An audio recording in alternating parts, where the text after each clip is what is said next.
En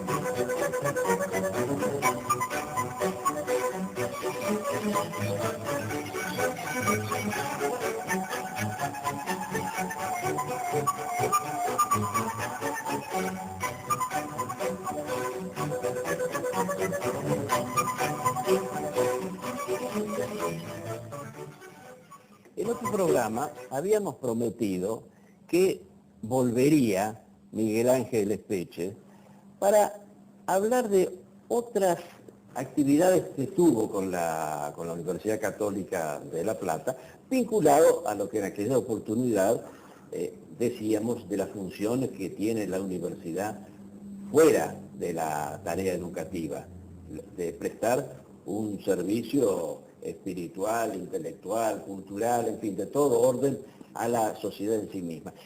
Y hoy, que lo tenemos de vuelta, y con Leopoldo Acuña, secretario de Extensión de la Católica de La Plata, hoy vamos a desarrollar uno de esos puntos, el aporte que hizo durante el tiempo que duró una cátedra Chesterton en la Universidad Católica de La Plata. Esto es muy importante. ¿Por qué? Lo vamos a ir esclareciendo ahora. Bienvenidos una vez más. Fernando. Gracias, Fernando, por la invitación. Por favor, gracias por venir, por atenderme. Un gusto. Y vos sabías que Miguel Ángel, que es experto en Chesterton y uno de los difusores del cultivo de Chesterton y también de la campaña pro beatificación de Chesterton, bueno, tuvo mucho que ver acá con la UCALP. Así es, tuvimos un gran apoyo con Monseñor Aguer y la creación de la cátedra. Incluso el Ricardo de la Torre estaba en ese momento. Ricardo de la Torre era rector. Era rector, entonces, sí. cierto. Lo que pasa es que se había reunido en Buenos Aires la primera conferencia internacional sobre Chesterton. Esto habrá sido en el 2000, hace más, 95, 96 debe haber sido eso. Cuando comenzó todo Sí, el movimiento de... toda esta espuma, sí, porque duró varios años, en realidad todavía. Sí, en el 94 se nos ocurrió pedir la beatificación de Chesterton. Es una ambición, y a raíz de eso nos conectamos con la Asociación Internacional de Chesterton, que tiene su sede en New Jersey. Y entonces el padre Boyd, que es el presidente es un sacerdote canadiense, decidieron hacer la conferencia internacional en Buenos Aires. En el 90. Para nosotros fue una responsabilidad enorme, porque tener que organizar eso, y con Daniel Vergara del Carril, que fue el presidente de la comisión organizadora, hicimos la conferencia en Buenos Aires. Y también, a raíz de eso, se hizo una reunión en La Plata y se creó la cátedra Chesterton en la UCALP. Tendríamos que recordar qué es la personalidad de Chesterton. Además, no todos nuestros telespectadores lo conocen, porque pese a que Chesterton no decae, evidentemente hay que reflotar un poco para que recupere la popularidad de antaño. Chesterton fue un escritor inglés, nació en 1870 y tantos, murió en julio del 36, en 1936. Tuvo en realidad poco que ver con la Argentina, a pesar de alguno que otro artículo publicado en Criterio, y una invitación que no aceptó para la conferencia del Pen Club del 35 acá. Pero ¿qué pasa? El gran admirador de Chesterton entre nosotros fue Jorge Luis Borges. Lo cita más de 200 veces en su obra. Y cuando muere Chesterton en el 36, la revista Sur publica, un mes después, el panegírico de Chesterton escrito por Borges, que es un elogio así, entusiasta y afectivo de Chesterton. Y el agnóstico nominal que fue Borges destacó en ese artículo la faz religiosa de Chesterton como escritor. Es interesantísimo, ¿no? Pero, repito, por lo menos hay 200 citas de Chesterton en la obra de Borges. Y yo con una cierta timidez, por supuesto, de estar con un experto, pero hay algunos aspectos de Chesterton que son interesantes, quizás no en la cumbre de su producción. Bueno, la primera, y hasta para conocerlo un poco más, acaban de mencionar, Chesterton es un hombre que abraza el catolicismo avanzada su edad, digamos, no a inicio. Y tiene Es un algunas converso. cosas, es un converso. Y tiene algunas cosas que a los médicos nos llaman la atención. En un librillo, por el tamaño y no por lo que está escrito, que se llama What is Wrong in the World, lo que está mal en el mundo. En uno de los capítulos dice una cosa que nos toca, es muy interesante. Entre las cosas que están mal en el mundo, dice Chesterton, es el tratar de comparar los fenómenos sociales con el ejercicio de la profesión médica. Ejemplo que nos toca. Algunos ministros de Economía hablan de que la economía está espero que no se repita esto, está en terapia intensiva y casi en preóbito, casi por morir. Pero después, por algún mecanismo justamente, que es lo que no se debe hablar porque está mal dicho, salen de ese preóbito y vuelven. Es decir, lo que critica Chesterton es con el lenguaje, en la utilización del lenguaje médico, para compararlo con otras cuestiones sociales cuando no son comparables y no son equiparables. Es decir, hay situaciones médicas que son biológicamente, digamos que no pueden torcerse, pero algunos políticos, algunos sociólogos intentan, digamos, insistir en eso. Y la otra interesante cuestión con respecto a Chesterton en la actualidad es y a ver si coinciden conmigo o no, es el reflote de su beta literaria con lo que los ingleses llaman el whodunit. ¿Quién lo hizo? Es decir, es con esta serie que se llama Father Brown. Father Brown es esta serie detectivesca, sí, donde le toca al padre Brown, personaje central de la novela de Chesterton, ser el detective de una cantidad de situaciones muy atractivas, creo que va por la cuarta o quinta temporada. Sí, pero que no tiene nada que ver con la obra. No.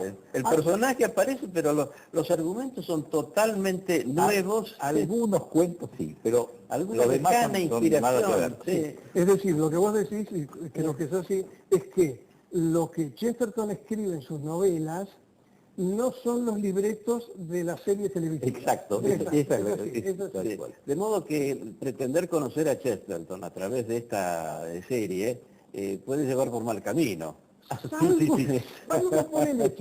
Salvo por el hecho que inspire a buscar los libros auténticos. Y el otro punto es que utiliza siempre la fe católica finalmente en dirimir las situaciones detectivescas, es decir, para decirlo de alguna forma, aparece el culpable de algo y le dice, mira o mire, siempre hay un camino por la redención, o por el arrepentimiento, o por admitir la culpa. Es decir, esta cuestión ayuda a reconocer un poco más digamos... Él busca la conversión del delincuente y no el castigo penal. No el punishment, como dicen los ingleses.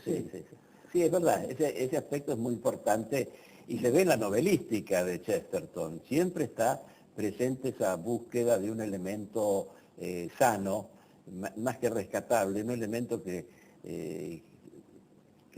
haga recordar el origen divino, la chispa divina de toda alma. Eso aparece siempre en Chesterton. La redención del malo, no tan malo por consiguiente, tratar de evitar situaciones perniciosas, encontrar cierta lógica en las extravagancias. Ahora, todo eso ha suscitado, hablabas del efecto Chesterton sobre Borges. En Borges tiene que haber producido un verdadero impacto, porque son temas, no son temas, son aproximaciones a la literatura, instrumentos de la literatura, muy poco comunes. No son originales en Borges también. Posiblemente haya sido un espejo de esto chestertoniano. Y además está eso otro de la religiosidad. Porque dentro de la Argentina mismo, en otros sectores intelectuales, la influencia de Chesterton llegó a través de la religiosidad, no primariamente por la literatura propiamente dicha y sus técnicas. Y eso ha influido, pero vos mismo algunas veces te he oído decir cuál fue tu impresión al encontrar a Chesterton. No se ha quedado, además. Mi gratitud hacia Chesterton es platense, porque era el libro que nuestros maestros en la Acción Católica, los que eran jóvenes mayores, a los aspirantes nos daban para leer. Entonces les agradezco porque me acercaron ellos a las novelas de Chesterton y que, bueno, sí, me ha marcado la vida, porque realmente la gratitud por el conocimiento de Chesterton es eterna, ¿no? Porque estaba muy vigente entre la lectura de Chesterton, por lo menos en los años 40.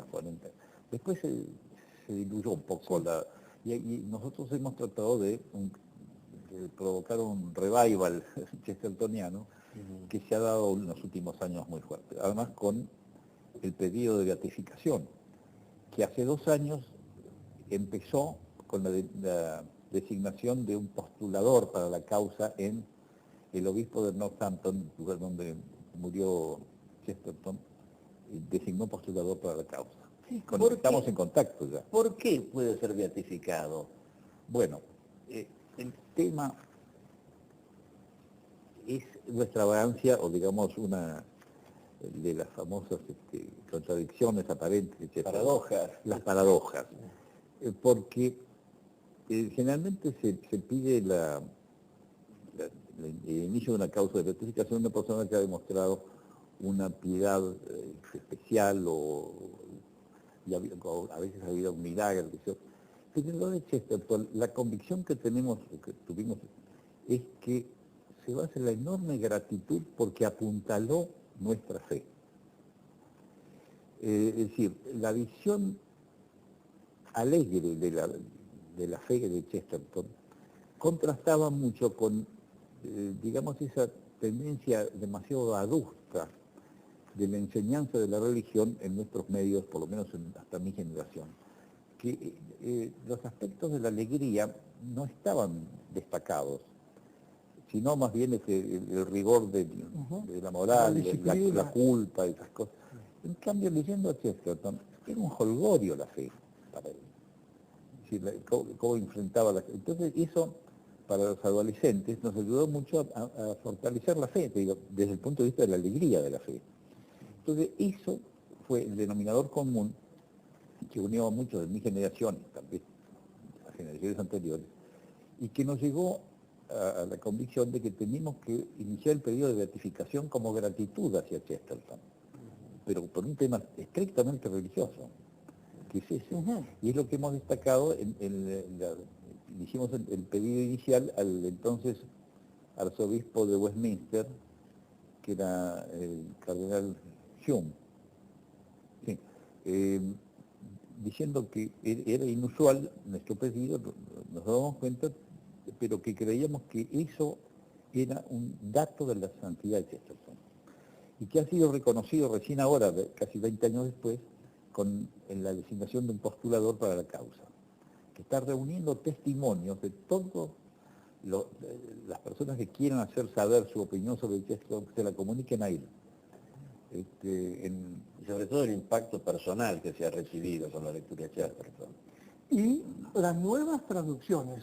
Estaba viendo estos días y lamento no poder recordar el título de la editorial, una editorial española. Sí, en España se están prestigiosa, con traducciones nuevas. Muy nuevas, muy atractivas, muy comentadas, y que llama la atención que tiene. La industria librera no es una industria librera exclusivamente altruista, es una industria que, digamos, funciona. Recuerdo una vez que hablaba, enseguida vuelvo a esto, con un librero que además era poeta, y él decía con este tono: la poesía no se vende. Eso era, digamos, desde cuestión de vista moral y desde cuestión de vista ético. Y además decía, la poesía no se vende, digamos, no circulaban los libros de poesía. Hoy en día, entonces, estas traducciones de Chesterton, con tapas atractivas, páginas blancas, linda tipografía, funcionan y van y vienen porque circulan. porque si no, no podría ser. Yo creo que es un autor, Chesterton, vamos a poner a diferencia de otro autor inglés, Graham Greene, fue un autor que si bien es un gran clásico, es una gran figura, ha ido decayendo y ahora no sé si estará en una meseta o en un pozo, pero Chesterton es un hombre que ha salido de ese pozo y vuelta a la palestra, Sí. a leerse, a lo mejor la televisión y esta serie han ayudado, no lo sé, Posiblemente. pero digamos es un autor que circula hoy, es un autor que circula, y que uno lo lee con gusto, y que este tema del detectivesco, que es el que está circulando, es un tema atractivo para las personas. Y bueno, yo no sabía esto de la gratificación, no lo sabía, tiene este otro ingrediente, Chesterton, que, digamos, esta cuestión de converso. Yo no sabía si esta palabra se utiliza para los que vienen del protestantismo al catolicismo. Bueno, es algo que no es muy frecuente. En Inglaterra es un fenómeno interesante en el ámbito precisamente de la literatura, porque ha habido figuras, como acabas de mencionar a Graham Greene, que es también una expresión paralela a Chesterton, no tanto de la alegría, cuanto de indagar en la angustia, Sí, claro. en el sentido que sigue teniendo la vida, aún en situaciones extremas de angustia. Pero es una visión católica profunda. El poder y la gloria está ahí. Aunque Claro, la famosa historia de Julio II fue esa, ¿no? Sí, ¿No fue Julio II? No, pero era de la cuestión de los cristeros en México. Ah, cierto, sí. Allí, ahí tenemos imágenes. Ahí ¿no? tenemos a Chesterton ahí, Sí. Y volviendo, si les parece, al tema del padre Brown, antes de esta serie, ya hace de 30 o 40 años, se filmó una o dos producciones inglesas sobre Padre Brown. Y el actor principal, el que hacía de Padre Brown, era Alec Guinness. Alec Guinness. Ajá.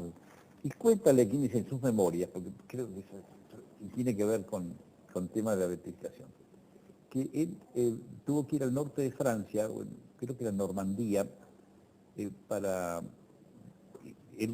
estaba filmando con sotana, por supuesto, en un pueblito de Normandía. Y entre una filmación y otra, estaba circulando por el pueblo y ve que un chiquito se le acerca y en francés, con gran admiración, le dice mon père, y se dirige a él, pero con un afecto así. Entonces le pediría un estampito, o medallas, lo que se usaba entonces. Y se quedó pensando, dice, qué curioso, este chico ve en mí la institución que yo detesto a la Iglesia Católica. Era uno de esos ingleses anti-Roma fenomenal. Pero se sorprendió, dice, ¿cómo puede ser que esa institución que yo detesto produzca en una cosa tan pura, tan espontánea y de afecto tan grande en un niño inocente? Se puso a estudiar, se convirtió al catolicismo. ¿Será Alec Guinness? Alec Guinness, sí, a raíz de ese episodio. Es decir, está Chesterton detrás. Sí, Él claro. estaba corporizando a un personaje de Chesterton. Así, estas cosas paradojales que tiene Chesterton, que se multiplican, pero de una manera increíble, nos revelan, digamos, la acción de la gracia en él de una manera muy especial, ¿no? Y el caso de Lewis, que es posterior, también, es una sí, generación después de posterior. Chesterton. El autor, bueno, de los cuentos de Narnia, lo más Claro. conocido, pero la amplitud de la obra de Lewis es insondable en su contenido, porque también encara problemas sustanciales de la vida con el estilo chestertoniano.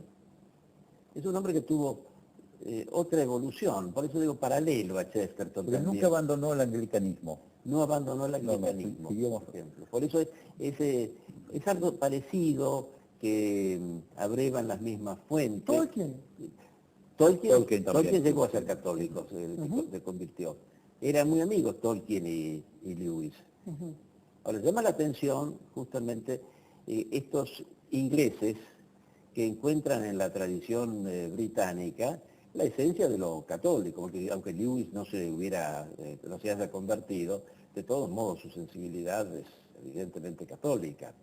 La verdad que ellos tienen, además de su flema británica, su historia del anglicanismo en la que pueden refugiarse perfectamente bien. Ellos tienen una tradición religiosa que no los obliga a cambiar a otra historia. Sin embargo, bueno, llegan a estas costas y allí desembarcan, ¿no? Habría que recordar otro colega y amigo de Chesterton, Hilaire Belloc, Ujú. que pasó por un fenómeno semejante de conversión, aunque procedía de, No, él, sí, procedía de una familia católica. por parte de la francesa. madre, me parece que Sí, además... pero tenía una tradición jacobina, es decir, de culto del mito de la Revolución Francesa. Sí. Así que ha habido una conversión, puede llamarse no religiosa sino intelectual, pero un cambio profundo sí hubo. Y en Belloc está precisamente la crítica de lo que tiene el anglicanismo como deformación de una tradición religiosa fuertísima como es la de Inglaterra, y cómo eso puede confluir en un florecimiento católico. Es curioso que cómo se da la conversión del anglicano hacia el catolicismo romano y no la inversa, es decir, la corriente es esa, ¿no? Ujú. Así que Claro, es curioso, a mí esto está ahora pensando en este momento, es curioso pensar a alguien digamos, de estas figuras destacadas que uno puede, a lo mejor alguna persona del común haya sido, pero estas grandes figuras que hayan pasado, digamos, del catolicismo al anglicanismo, no estoy pensando en ninguna que se me ocurra. A ver, Fernando, vos que tenés no, tampoco. toda esa cultura, no, Mi registro no está. no, claro, seguro, seguro. A mí me parece que esta cuestión, sin entrar también ahora en disquisiciones históricas que no llevan casi a nada porque es difícil probarlo, me parece que este capricho de Enrique VIII, este ha sido un capricho de tal enjundia que es difícil justificarlo con los hechos. Después, bueno, los ingleses que son pragmáticos, los británicos prácticos y todo, aceptaron eso y siguieron hasta hoy. Pero que alguien que venga digamos, de una fe mucho más elaborada, mucho más, digamos, concienzuda, con más migas, pase a esto otro, es difícil. es cierto, Hay otro la hecho. comprobación. Sí, hay otro hecho bastante parecido a eso. Cuando se integró la corona de Escocia con la de Inglaterra, se estableció una costumbre legal que todavía tiene vigencia. El rey de Inglaterra, o la reina, en Inglaterra es anglicano, pero cruza la frontera y pasa a ser presbiteriano. Evidentemente eso no es No es muy serio. una respuesta a una sed de espiritualidad religiosa. 1707. Y yo tuve, 1707, yo tuve una especie de desilusión. Yo trabajé un tiempo en Escocia, en la Universidad de Edimburgo, y los escoceses eran muy, digamos, afectos a demostrar su cierta antipatía con los ingleses. Por ejemplo, cuando había un partido de fútbol en el pub, en el bar, cada vez que Escocia hacía un gol, los parroquianos recibíamos una cerveza. Era a point, a pint. Con cada punto una pinta de cerveza. Bueno, bienvenido sea, pero no había muchos goles escoceses. Sin embargo, después de aquella famosa batalla de Culloden, ahora que los escoceses tuvieron esto, uno desconoce los fundamentos, estoy hablando en la superficie, que los escoceses tuvieron esta posibilidad real, digamos, de entrar o de empezar a autogestionarse, que no era más que eso, era lo que llamaban ellos la devolution, que le devolvieran los poderes parlamentarios. Había dado 1700 y tanto. 1707.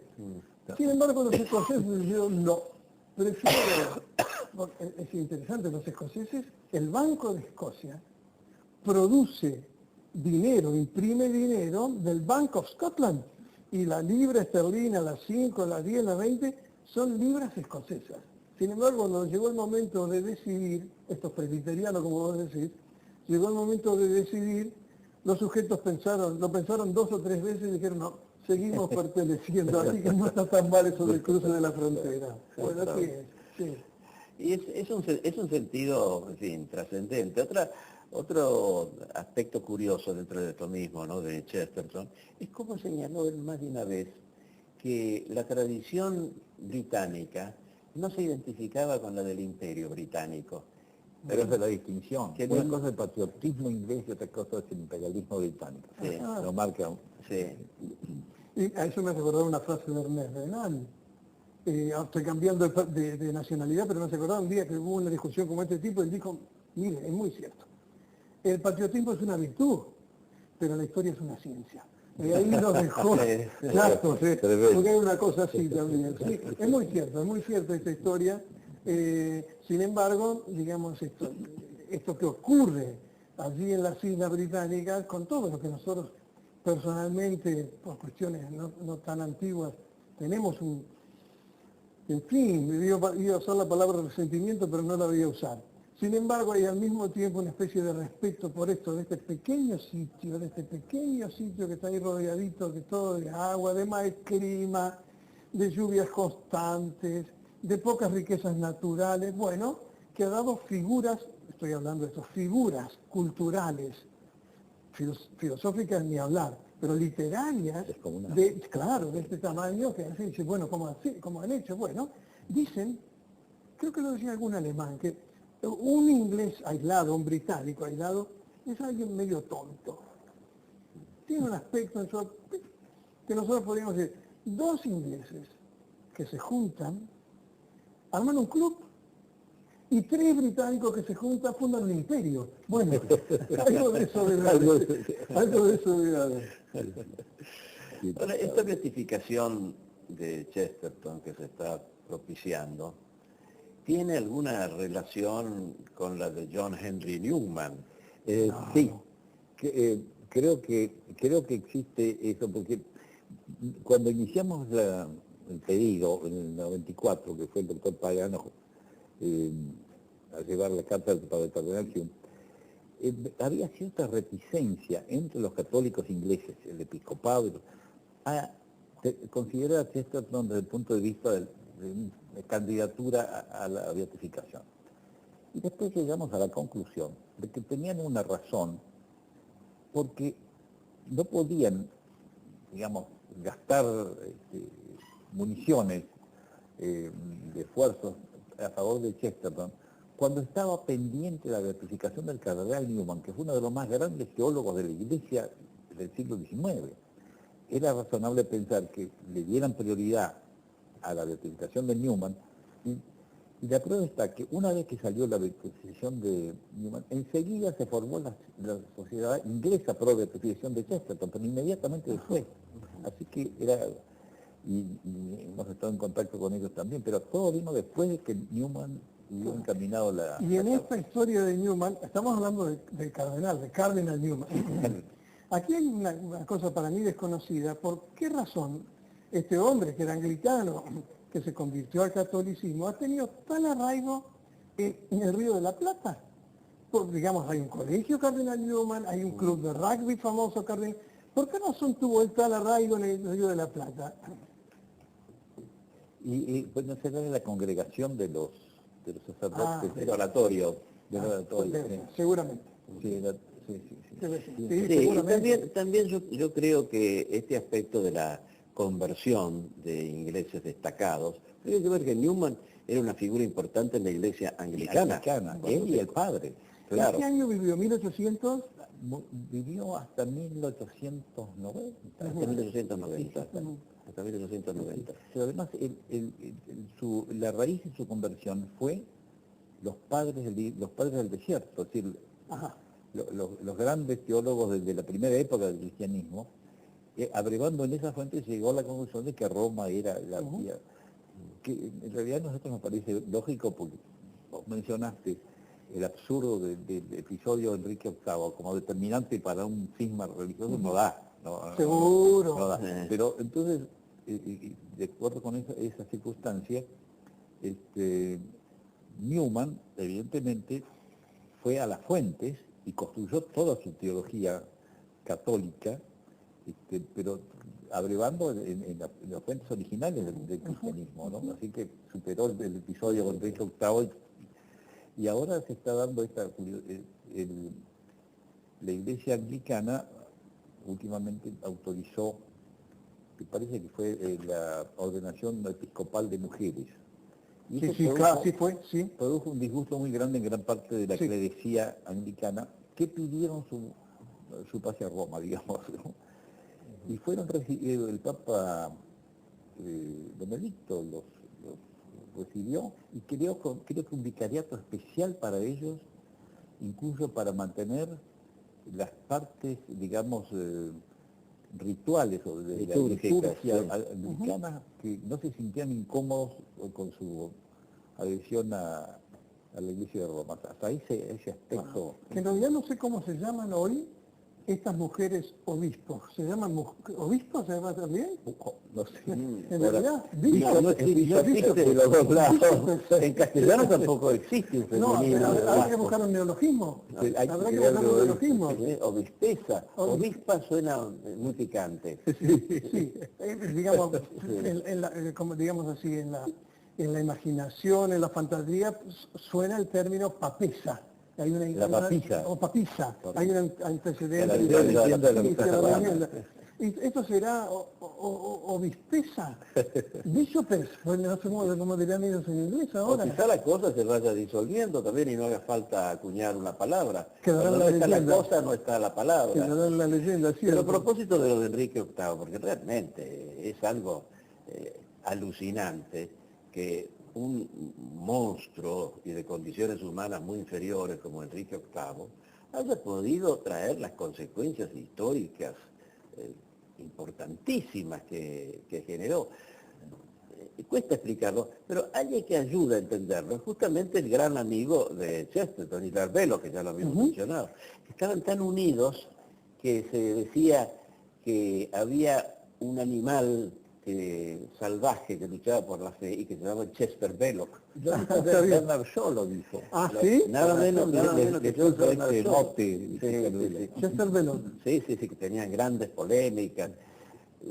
Bueno, la parte Belloc de Chester Belloc tiene una cantidad de libros sobre la historia inglesa y de Europa. Sí, claro. en general. El libro de Chesterton, La pequeña historia de Inglaterra, está inspirado básicamente en la obra de Belloc. Ajá. Las conclusiones que le sacaron. Pero ahí se entiende, porque no es que haya sido obra de Enrique VIII, sino ese otro tipo de corrupción que acompaña siempre a la humanidad. Cuando Enrique VIII hizo ese atropello contra la Iglesia católica, se apoderó de sus bienes. Y esa fue la tentación Sí. de tan Sí, claro. político y aristócrata corrompido que dieron la posibilidad de adueñarse de todo eso. Y que en definitiva fue lo que estranguló a la corona, porque los ricos, los nuevos ricos, formaban su riqueza con la apropiación de la Iglesia, terminaron siendo los que establecieron esa otra tradición inglesa que no es aquella de que habla Chesterton, la tradición del dominio del dinero, del cinismo, del escepticismo. Ahí está la clave.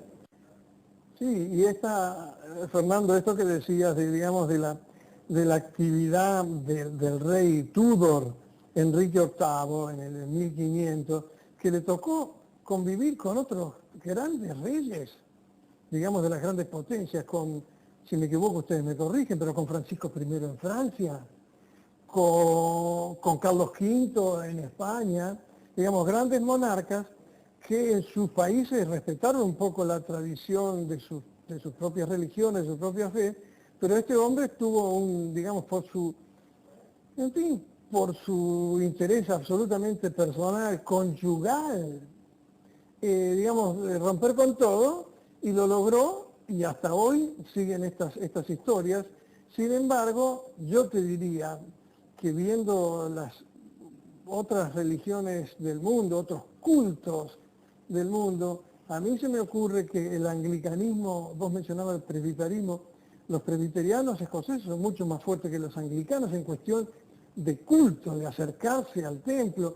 Yo creo que el anglicanismo, sin duda, en fin, tendrá la potencia, tendrá la fuerza, tendrá la firmeza, pero comparado con estas otras religiones ha ido disminuyendo en los últimos, no digo mucho, pero en los últimos 500 años, ha ido disminuyendo su prevalencia, su importancia, su producir grandes figuras. No se me ocurre ahora, ustedes estos están mucho más que yo en esto, pero ¿qué figura del anglicanismo destacada en cualquiera de las actividades intelectuales ha sido de una probidad tal en los últimos 500 años? A ver, debo ser injusto, No, pero... sí, creo que Milton. Bueno, pero muy bien. hace mucho. John Milton, claro. Pero Milton era puritano. Por supuesto.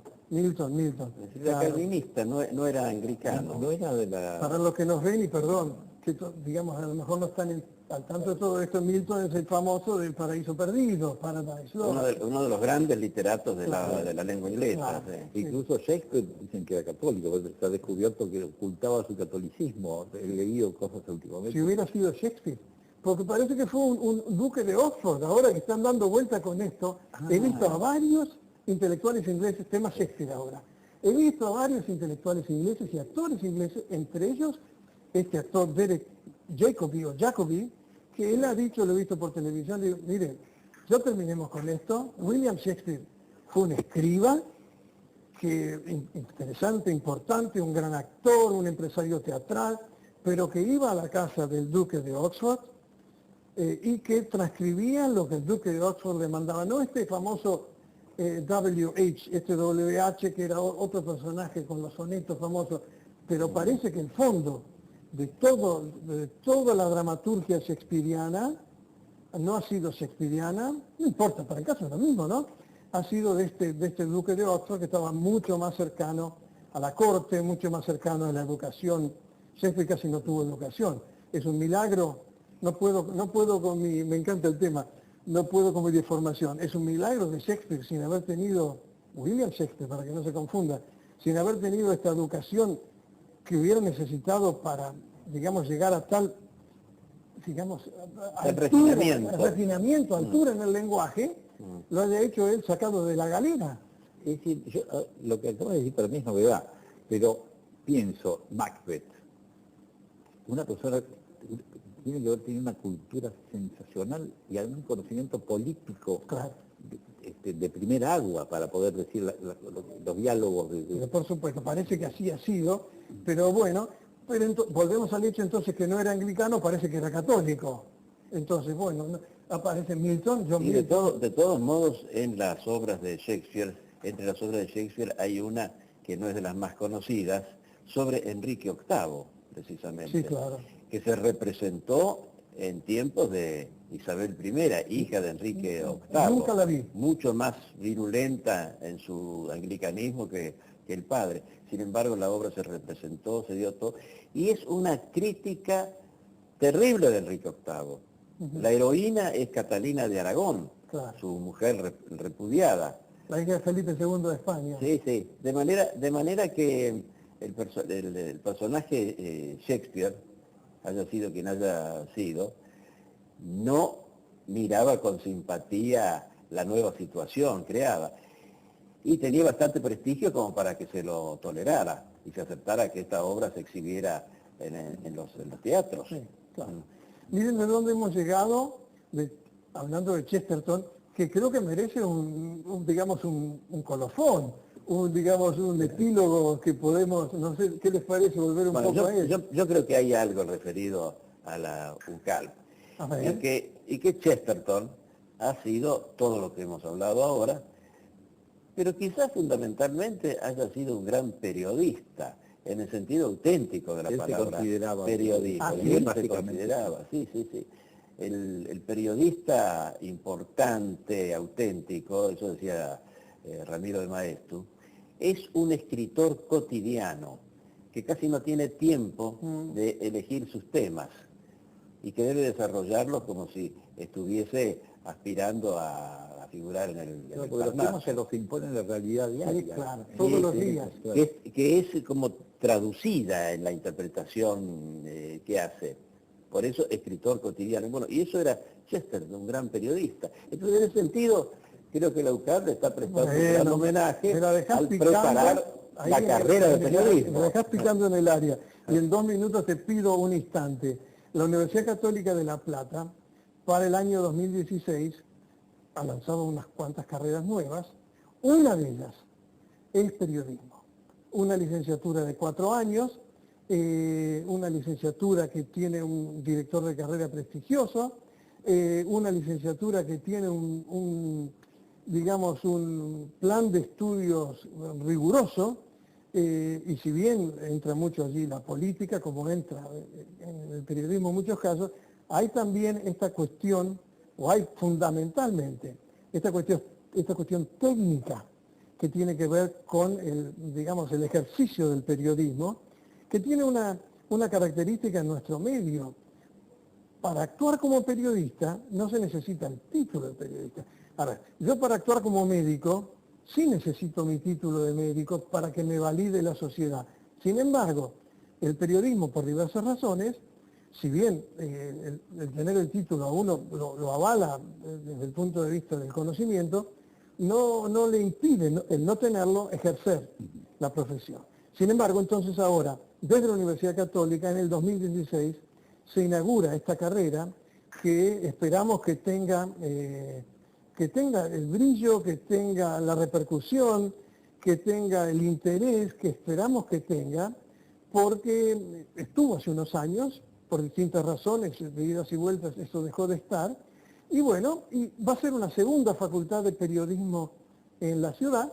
Hay una facultad de periodismo y comunicación en la Universidad Nacional, y esta sería, o va a ser, es una segunda facultad de periodismo en la Universidad Católica de La Plata, que lentamente, 50 y pico de años después de creada, hablo de la Universidad Católica de La Plata, va reafirmándose, aún a expenso de nosotros que estamos allí, va reafirmándose en una cuestión de seriedad académica, de seriedad investigativa, de seriedad en la extensión, que merece el comentario, así que te lo agradezco. Precisamente eso que dijiste, que no hace falta el diploma, pero ¿por qué hay una carrera de periodismo entonces? Porque de alguna manera se llega a ser un buen periodista. Hay un camino para ser el periodista escritor cotidiano. Que no tiene por qué ser escritor, sino que puede ser de la imagen y de la voz, pero la comunicación. Por algún camino en la vida se llega a tener cosas para comunicar. Que el gran error hoy en día, cuando se ve al periodismo así generalmente, es creer que no tiene nada que comunicar el periodista, que tiene que simplemente ser un repetidor de la información o volcar opiniones sin estar preparado para ello. Todo eso es una degradación de la función de periodista, de la profesión de periodista. Entonces, hay un camino. No todos los caminos son orgánicos, académicos, a través de una facultad, de un estudio sistematizado. Puede haber otras experiencias que tienen que ser ricas de la vida.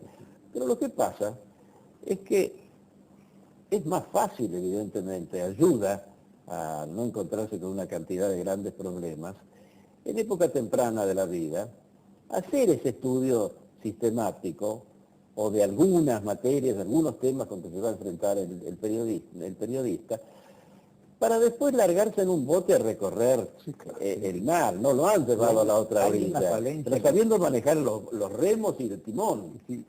Quien ve televisión advierte una gran falencia en la formación histórica de los periodistas. Es decir, un buen periodista tiene que conocer por lo menos la historia contemporánea de su país, saber quién fue Elpidio González, por ejemplo, y poder ensamblar la realidad con la raíz histórica del país. Y eso pero me impresiona el poco conocimiento que tienen, están solamente en lo inmediato y en la opinión que no, sin sustento, ¿no? Y sin raíz. Un ejemplo de lo que estás diciendo me ha quedado grabado, se dio hace bastantes años, pero me pareció que es difícil de ser superado en brutalidad. Esto fue cuando asumió Menem por segunda vez la presidencia de la República, es decir, en 1995. En un diario importante, se presentaban algunos detalles de la asunción, y entre ellos estaba que Menem iba a usar unos gemelos que habían pertenecido al general Urquiza.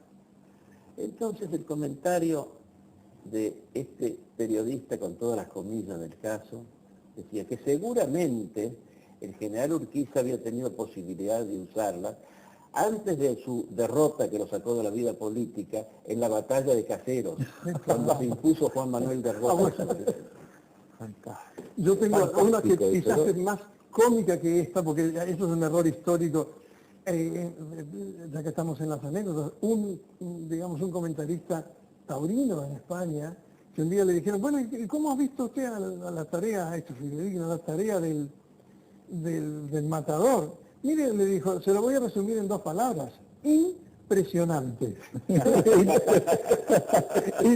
Impresionante. Bueno, pero de eso tenemos muchos ejemplos diarios, y la ignorancia histórica es patética. O sea que Caseros no la ganó Urquiza, sino que fue Rosas. Y esto quedó hasta hoy. Ganó Rosas. todos sabemos que Casero le ganó a Juan de Austria. Sí, claro, sí, seguro. Sí, y que determinó la marcha de la Segunda Guerra Mundial. Ah, sí, y que la flota la siguió manejando don Andrea Doria. Sí, impresionante, bueno. Pero estas humoradas disparatadas que estamos haciendo, y desgraciadamente tienen su fundamento en la experiencia. Y claro, entonces vamos a lo mismo. Hay columnistas en la televisión, en los diarios, que evidentemente cumplen a la maravilla las condiciones de un periodista y no han pasado por ninguna academia. Así es. Pero han tenido su experiencia en otra parte, no han llegado de la nada cultural a esas tribunas. La carrera organizada, sistemática del periodismo, por eso también tiene que apuntar más a lo definitivo. Muchas veces en las academias de periodismo se pone demasiado el énfasis en las técnicas, ¿sí? Y resulta que las técnicas cambian cada vez en términos de tiempo más. Formación humanística. Sí, Claro, claro. sí. En cambio lo otro, la formación humanística, que es la que permite realmente tener algo para comunicar, eso no, eso es duradero y va a ser uno de los puntos Yo fuertes también, de la carrera en la UCAL. Y aunque se inventen en el futuro, uno puede pensar que a lo mejor le ponen a uno un chip acá que diga, en el primero, historia del siglo XVIII. Entonces uno es experto en el siglo, aunque esto ocurra. Esta cuestión de sentarse, casi me sale una vulgaridad, poner la cola en el sillón y leer y estudiar eso por el momento no lo va a reemplazar nada y es lo que va a dar la pauta del que está del otro lado, al que está del otro lado le llega. Por eso te felicito, porque este programa de la Universidad Católica tiene este toque, y me lo han dicho, tiene este toque humanístico, este toque de solvencia, este toque, diría yo, de seriedad, este toque de dar información fidedigna sin entrar en alturas que no se comprenden, pero con esta información responsable. Así que esperamos que la carrera de periodismo en la Universidad Católica apunte a algo parecido a lo que están haciendo vos acá. Bueno, me quedo sin habla, resulta que yo tengo que hacer las preguntas y me dicen estas cosas tan agradables. Un gusto, Fernando. Lo importante en este sentido es que podemos anunciar la formación. Está abierta la inscripción. Sí, y en eso también hay que recordar que muchas carreras humanísticas, más que apuntar a la salida laboral inmediata, sin que esto quede postergado, desde luego, a lo que conducen es a la formación del carácter, a la cultura viva, ya que estamos hablando de tantos ingleses. Oscar Wilde decía que la cultura es lo que queda después que uno olvidó todo lo que aprendió. Claro, porque ha modificado el acto de estudiar y el tiempo de saber algunas cosas, modifica la personalidad. Entonces, algunas carreras son para eso. Yo recuerdo cuando era profesor en la Escuela Nacional de Museología, y les decía al principio del curso a los alumnos, no piensen ustedes, cada uno va a ser director de museo, porque por lo pronto son más ustedes que la cantidad de museos que hay en la ciudad y en la provincia de Buenos Aires. Pero sí, ustedes han venido acá porque tienen una curiosidad por cosas importantes, que si las llegan a conocer, saben que los van a hacer mejores, que van a ser más grandes. Y eso lo van a aprender a través de la museología y todas las ciencias que se conectan. No es una cosa de dar diplomas solamente. En este tipo de carreras se nota más todavía esa búsqueda de ser personas integrales y que, para volver al periodismo, tengan algo que comunicar. Seguro. Y me hiciste acordar con Oscar Wilde, este irlandés genial, hablando así de sus gustos intelectuales y de la importancia de ser, digamos, de tener sustancia en lo que decía. Él tiene una frase que a mí también me llamó la atención. Dice, mire, mis gustos son muy simples. Yo siempre me conformo con lo mejor. Es decir, y con lo mejor en la información, con lo mejor en la comunicación, con lo mejor en la cuestión literaria. Así que estimamos y esperamos que el 2016 sea el año donde la licenciatura en periodismo, bueno, retome su sendero en la Universidad Católica y que dentro de 4 años o 5, vamos a ver, tengamos nuestros primeros egresados. Que se podrán poner bajo la advocación de Chesterton, ¿no? Por ejemplo, por ejemplo. Muy bien. Hay que tenerlo en cuenta para la currículum de la...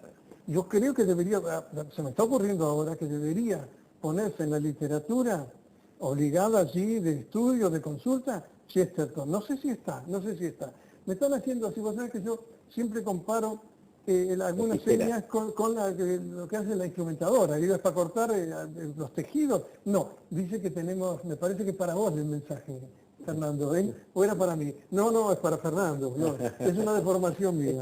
Es para todos, Bueno. es para todos. Y hay que lamentarlo porque la conversación nos está llevando a conclusiones interesantes, como esta, de que Chesterton tenga algo que ver con la carrera de periodismo en la Universidad Católica de La Plata. Un gusto en haber estado con vos y con usted también puntualmente. Y me comprometo a mandar un retrato de Chesterton para que esté en el aula donde se impacta la... Ustedes son testigos. Hasta la próxima.